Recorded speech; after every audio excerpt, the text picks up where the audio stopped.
What's up, guys? Welcome back to the channel. Today we're going to do a European mount on my Pennsylvania buck. Finally got this deer. Been hunting him for 3 weeks. Finally got him just a couple days ago. You'll be seeing that video before you see this one, so go check that out if you didn't see it. But here he is. Super nice buck. Big 7. So what you're going to need is a propane cooker with a tub to put the head in. You're gonna need a screwdriver, pliers, extremely sharp knife. 100% need that. This is for the everything after you're done. This is Salon 40. It's just a hairstylish peroxide. So definitely want that to make the skull white. And then you'll need borax to cook the skull in when you put it in the water. And actually you need some Dawn dish soap, which I don't have that yet, but got to get that. And I'll show you how to skin it out and how I like to do it and how I've been doing it, and it's been working pretty good. So let's get into it. What I like to do is actually start at the bottom. A lot of people will come up through the top, which is fine, but we're going to cut all the hide off the head. So I'm going to start at the bottom, and it just helps because when you got any kind of rack, really, it'll sit nice. So we're going to start at the bottom here, cut down.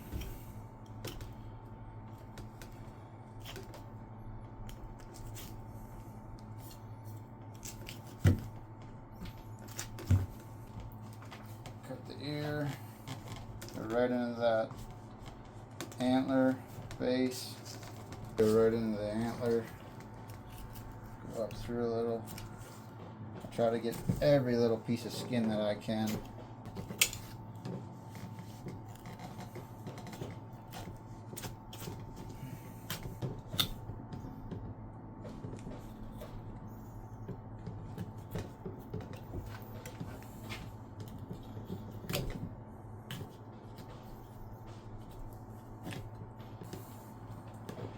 And you just take it down around, and then pretty much do the same thing the other side.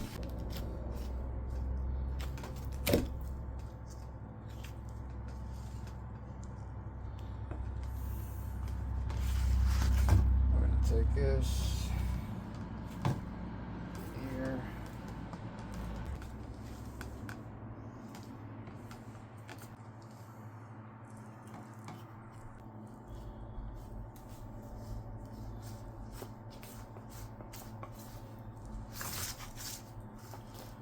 Come down around, and that's it for that process.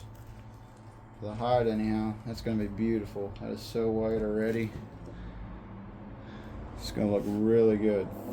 So what you can do, what I do is I take this jawbone, I actually take this jawbone out because just make everything a lot easier and make it a quicker process.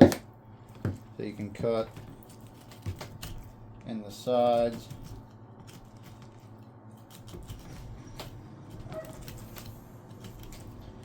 You can pry this sucker out after you cut down along here. Try not to hit the teeth either with your knife, because teeth would dull your knife really quick.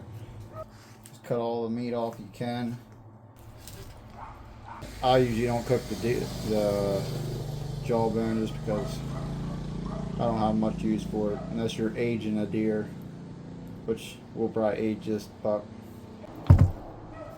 And just cut all the meat off you can, and then we'll actually probably take these eyeballs out just because it makes it a lot easier when you're cooking. It's just quicker, but just be careful when you take the eyeballs out. You got to cut the whole way around. Try not to cut the skull, and try not to cut yourself because it can be a little bit tricky. Meat off here, and then we'll get on to the cooking process. I got most of that meat off right there on the back side of that. Well, it's close enough to where it'll come off easier when it cooks. So the next thing you can do is you can take some saran wrap stuff and cover the antlers. Usually I don't have a problem with the antlers getting white, but I'll just show you guys. Wrap that around there. Something like that. Really you only need to go up to about, if yours got a brow tine, up to the brow tine, or just quarter of the way up the base of the antler. And just ensure it don't go nowhere. Wrap a little bit of tape. Once again, usually I don't do this, but I will this time.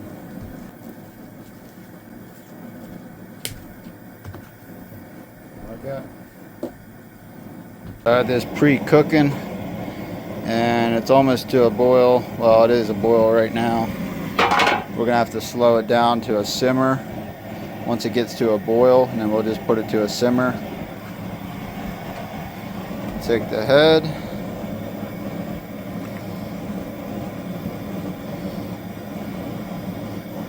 And you want everything covered on the skull, 100% covered. That looks pretty good there. It got to a boil, so I turned it down a lot. Now we're going to take some borax.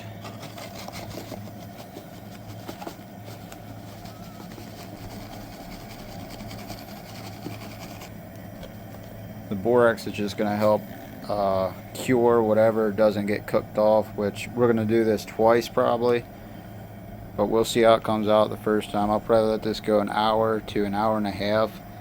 It depends on you if you take the jaw off or not, or the eyes out. I had the eyes out, so about an hour and a half we'll be back. Take some dish soap.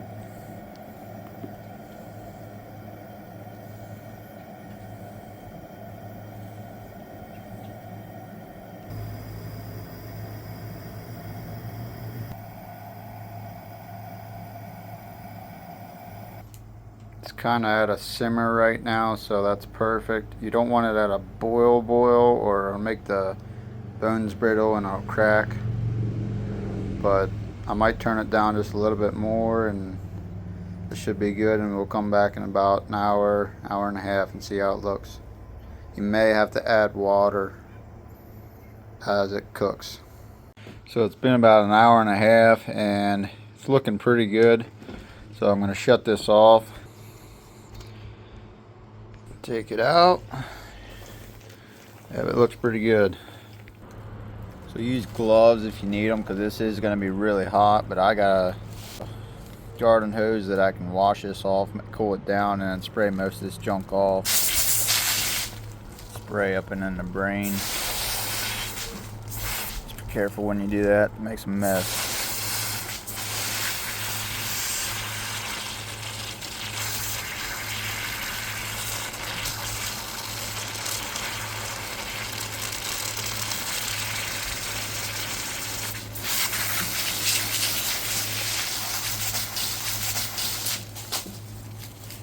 A little cooler now. That kind of junk will just come right off. Get as much as we can off this time around. Then we'll do it one more time for like 30 minutes. And this is what I wanted the pliers for. That right there.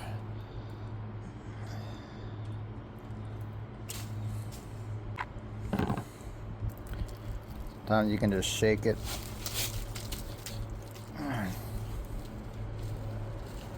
Chunks like that'll fall out. And then you can spray down in the back side of here and most of it will fall out.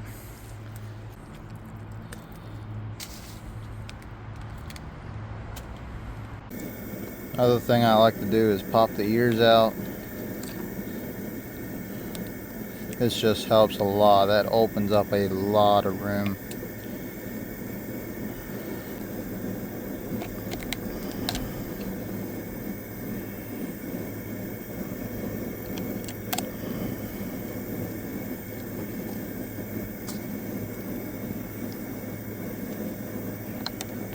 So So that's pretty clean. We're gonna, there's still obviously a lot of meat down here yet, and the brain still in there, but we're gonna put it back in for about 45 minutes, half hour, 45 minutes, and clean it up, and it should be perfect then. We got some fresh water.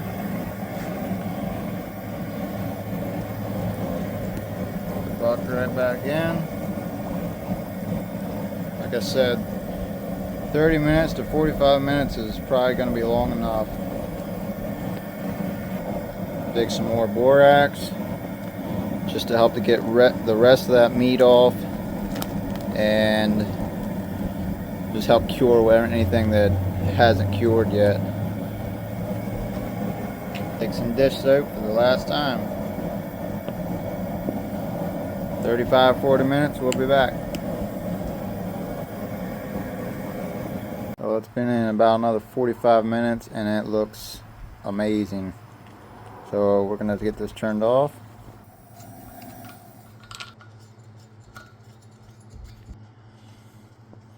That really looks good. It's kind of getting dark on me, but that's alright. This shouldn't take that long.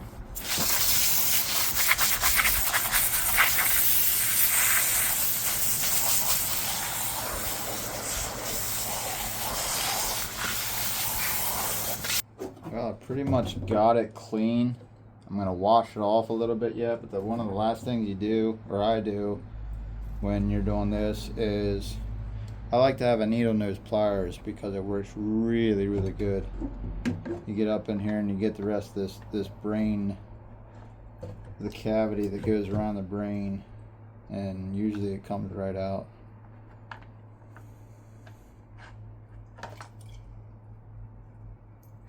Look at that. So that's one of the last things that I do, and now it's just a matter of spraying. We let the deer dry off a little bit. It looks really good as it is now. We got this tub here. I'm gonna put this in it.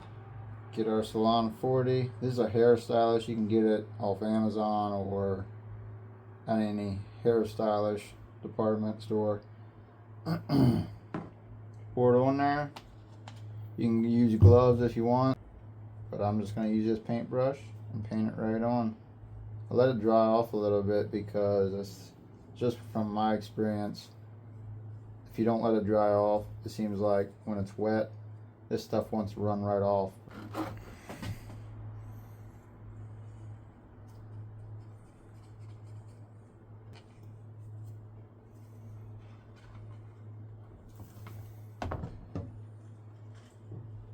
Depends how critical you are. You might want to wrap these back up. Just paint it on everywhere. That is pretty much it. I mean, you just paint that stuff on there overnight. Maybe I won't even let it on there that long, but just get it in every little crack and crevice you can. Last step will be coming back and just rinsing it off real quick with a garden hose and putting it on the wall. Alright guys, so we are back. It is actually the next day. I let it on for like 20 hours. This thing's gonna look absolutely awesome. It's extremely white everywhere, and I couldn't be happier with it. Last thing we're gonna do is wash it off and then let it dry for a while and just hang it on the wall.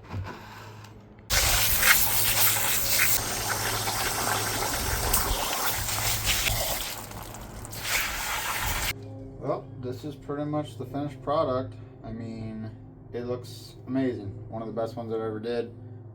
I've done a bunch of these, and a lot of people use a power washer to clean everything off. I don't like doing it because these bones right here and right here are pretty brittle and soft, and you can blow them out pretty quick with a power washer. So I like sticking with a garden hose. It takes a little longer, but at the end it looks way better. So this looks really good. If you want, you can let it dry a day or two and then take any kind of paint clear coat and either paint the whole thing or tape the antlers off and then just paint the skull. It gives it a shiny look and it protects the skull more. I really am not probably going to do that just because I like the original look.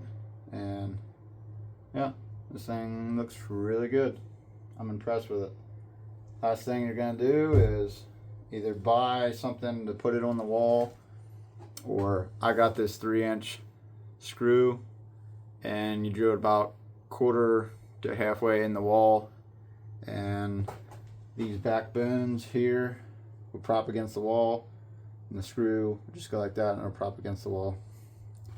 So that's pretty much going to be it for this video. If you got any questions, comments, let me know and I'll answer them the best way I can. And that's pretty much going to be it. See you on the next one.